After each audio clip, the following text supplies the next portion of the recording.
Represent House District 35 in Westbrook.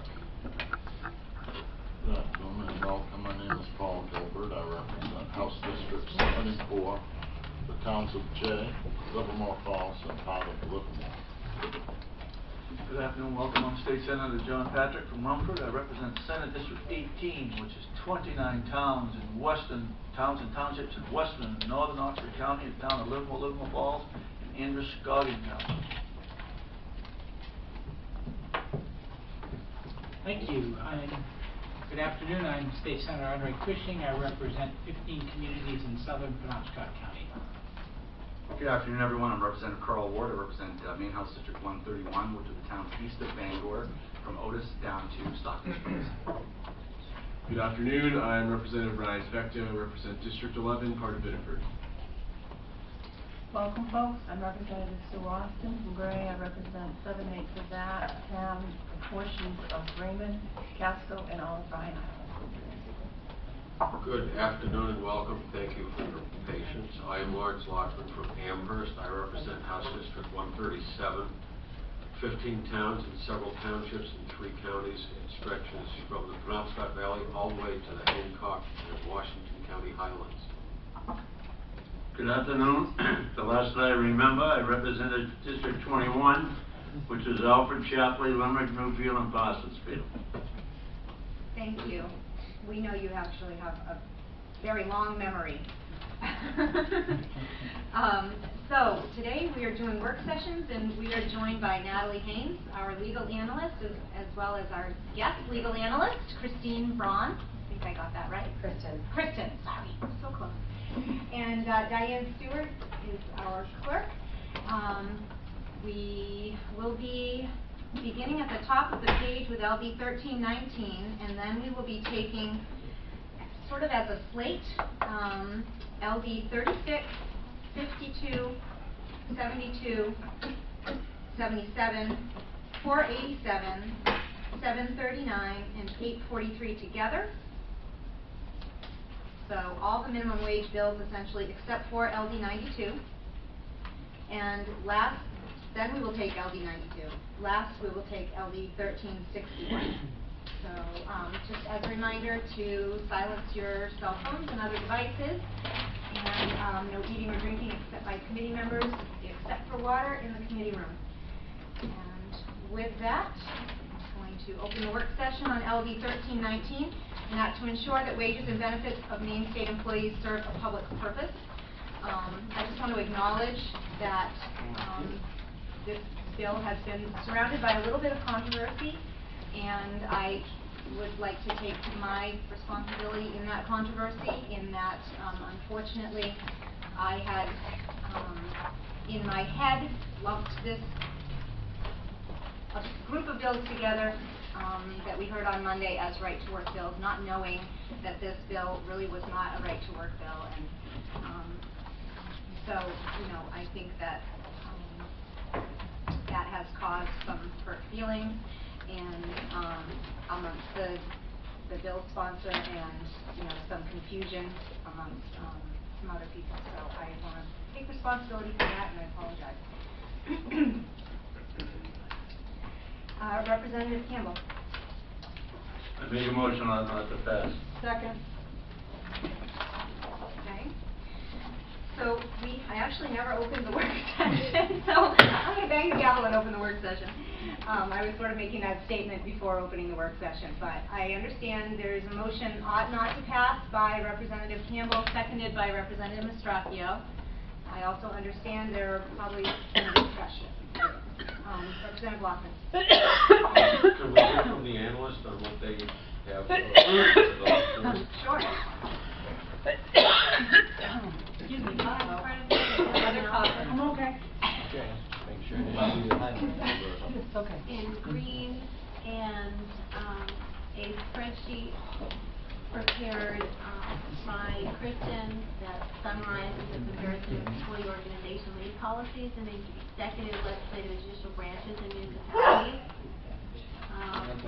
That was requested at the prior at the public hearing. We're happy to walk through the spreadsheet, however you would like to move ahead.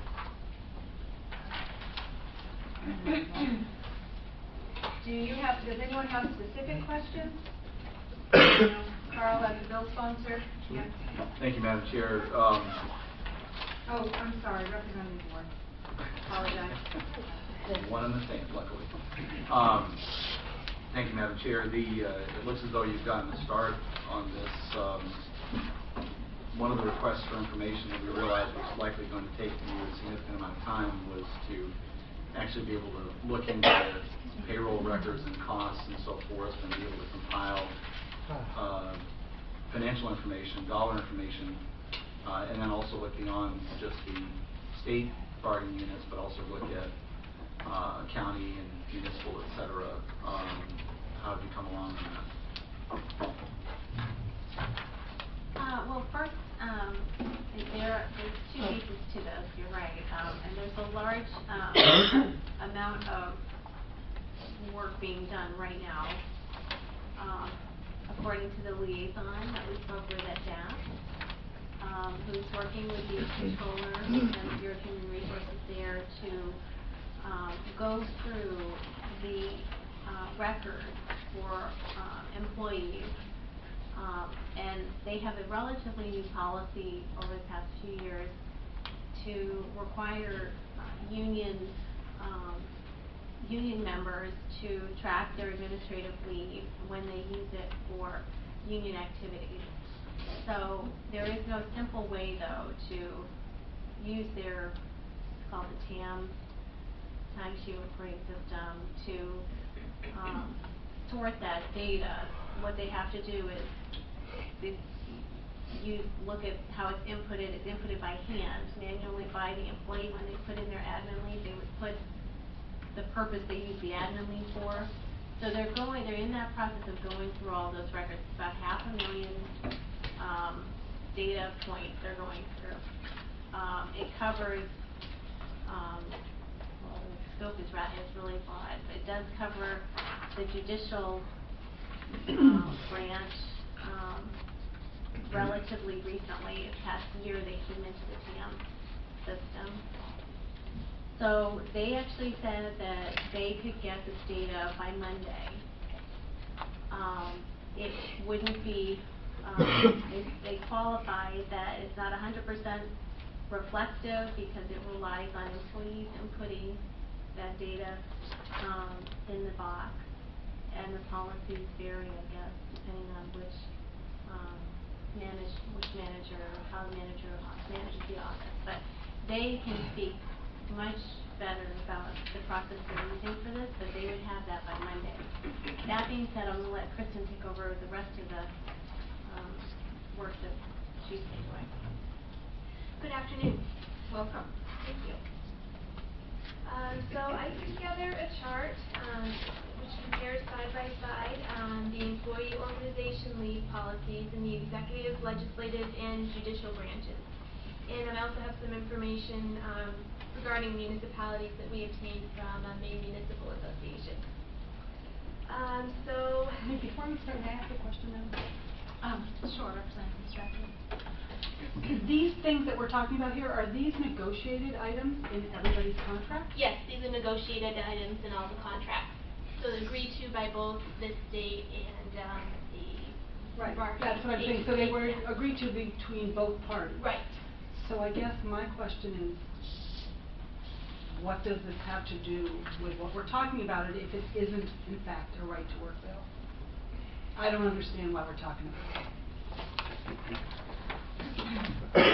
If I might respond, I think that That's my question.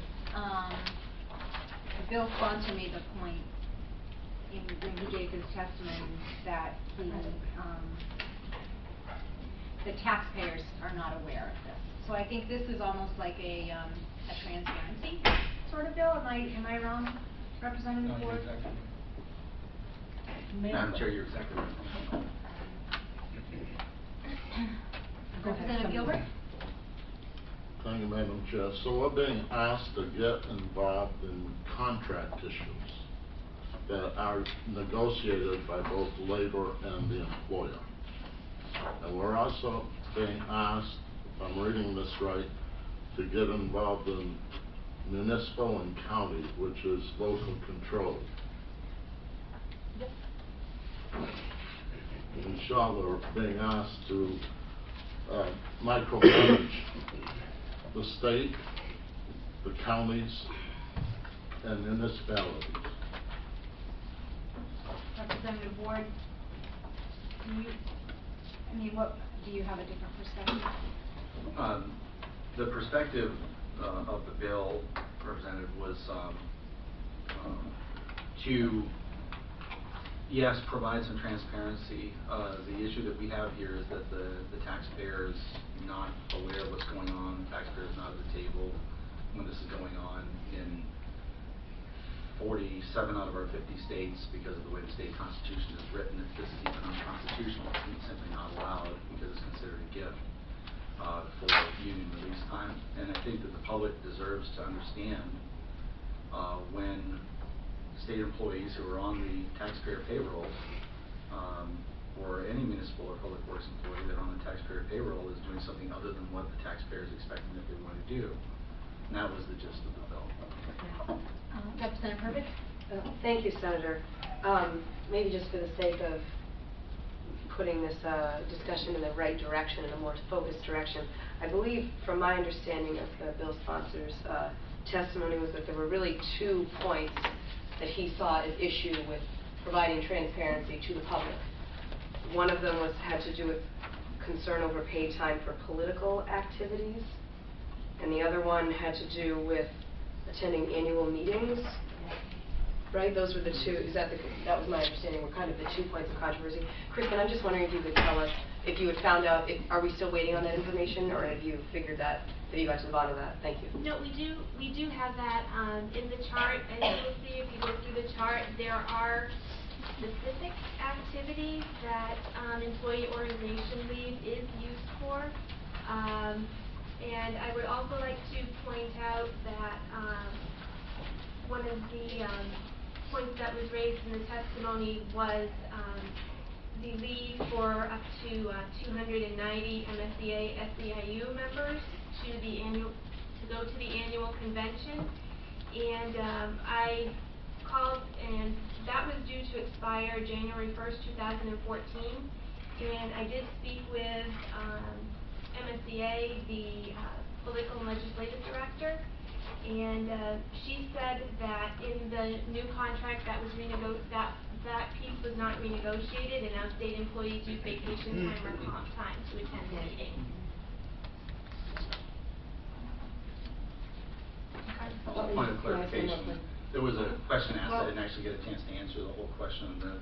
The question is under the heading, the simple heading is are public employees doing things that are not part of what the taxpayer believes that they're being paid to do? That can fall under a lot of headings, not just this 290 man-days, and it also extends far beyond the 4 columns that we have here, I believe. I think the public has a right to know. I don't know what we're afraid of here. Representative Herbig, and then Representative Campbell, and then Representative Gilbert. Oh, thank you, Senator. And if you could just, I asked the first thing about the annual convention. What about political activities? Well, there are specific activities that are covered by employee organization leave.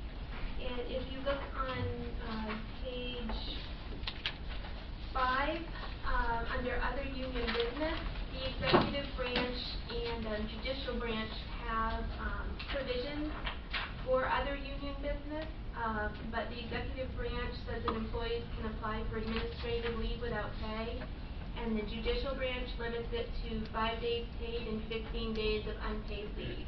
It does not specify whether those are political activities or not, but the other categories, the leave is limited to specific activities like grievances, steward duties, board meetings, that sort of thing. Would that, just to clarify, if it's 5 days paid, does that count against other paid leave days? Does that charge against other paid leave days, or this could be in addition to other forms of paid leave? I believe it's paid organizational, employee organization leave. It's not, vacation or,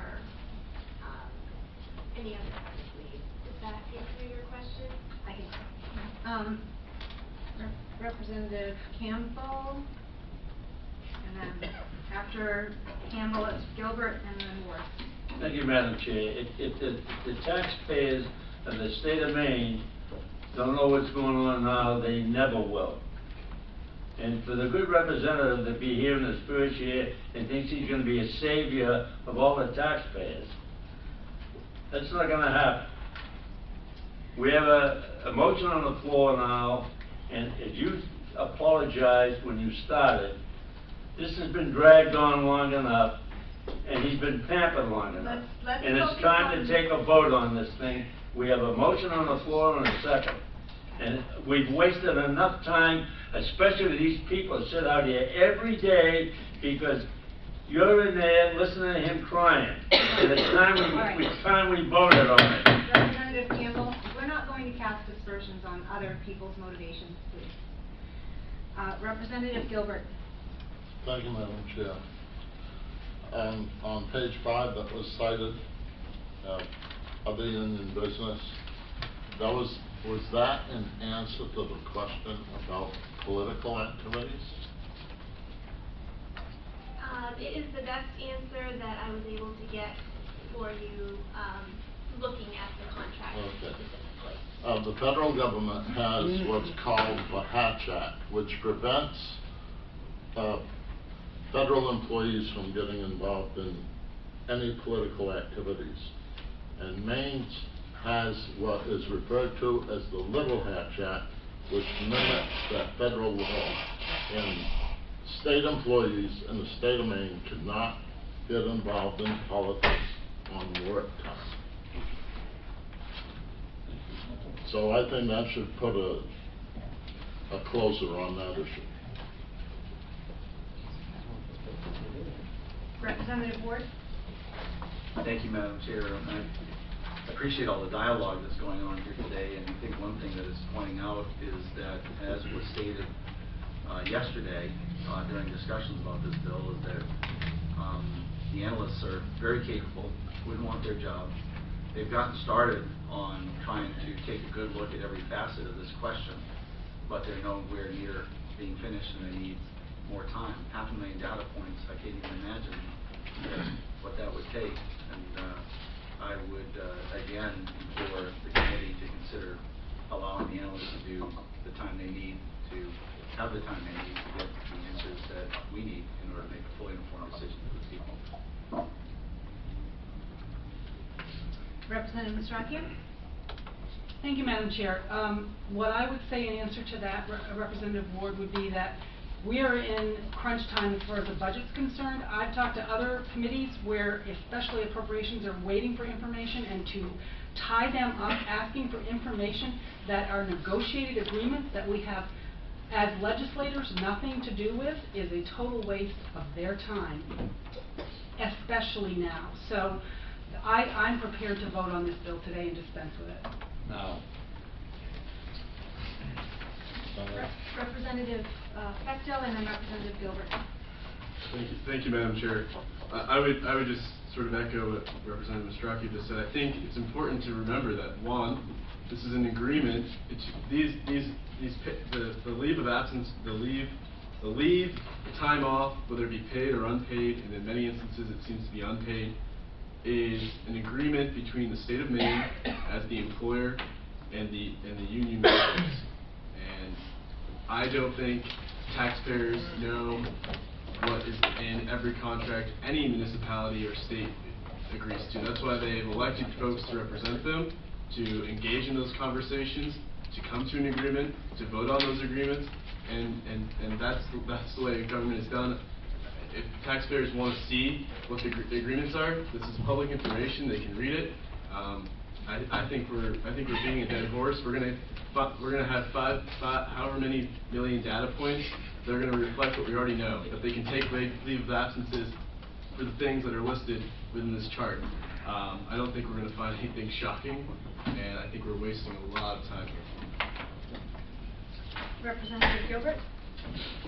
Thank you, Madam Chair. If it's in order, and I'm not sure that it is, but I would like to move the question. Second. The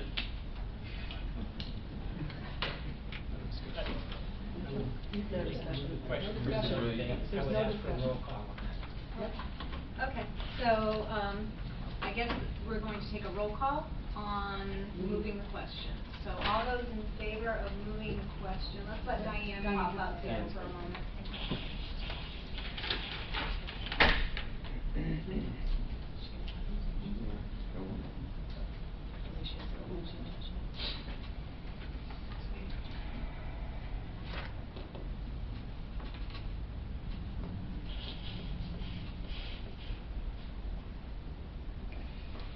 And I guess those opposed? I assume the motion carries. Okay, so the motion on the table was ought not to pass by Representative Campbell, and it was by Representative Mastracchio. Our bookends here. Representative Lockman. Well, I think if we move the question, you can't, you have to. All those in favor of ought not to pass?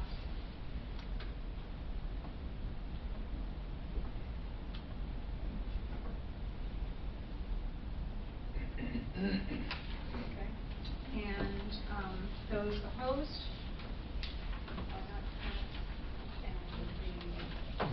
Ought to pass amended.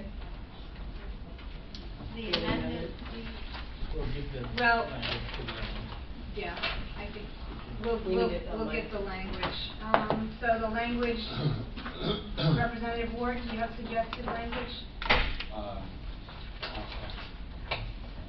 So, but if there's an amendment, would it be for fiscal Oh, note yes. maybe? Okay, on your mic. I'm sorry. Ought to pass as amended pending information received. we need to have something to describe the amendment at the time of the vote. Just a fiscal. So straight out to pass with a fiscal note? Okay. Fiscal note, it has not yet been received on this, so. The amended language would be a study. Okay, It would be a study. Study Of the contract, I guess. by, who would do the study? Would you care to be on mic? Thank you, Madam Representative Chair. Gilbert, your light is on. The amended language, if the remainder of those who voted in the minority would be that we would move forward with the study of these issues. We would provide you with data as to the compilation of that committee, but there would be, probably the standard offering of legislators from the majority and minority party, representatives of the business, not the business community in this case, but representatives of the labor and individuals perhaps from the Department of Labor, if that would be appropriate, to provide us with some more support information in the study. Do you want authorization to report on bill next session? Please. Yes, please. Yeah. Did that include DAPS? If DAPS would have the appropriate information Yeah, for they're- negotiating contracts as opposed to Department of Labor. Yeah, that's where we're at right now. And I would, well, I think that covers it. Okay. Very good. Let's move on. All right. We're now going to bring up all of the minimum wage bills with the exception of LD 92. So that Make a includes motion to go 36, on. 52, 72, 77,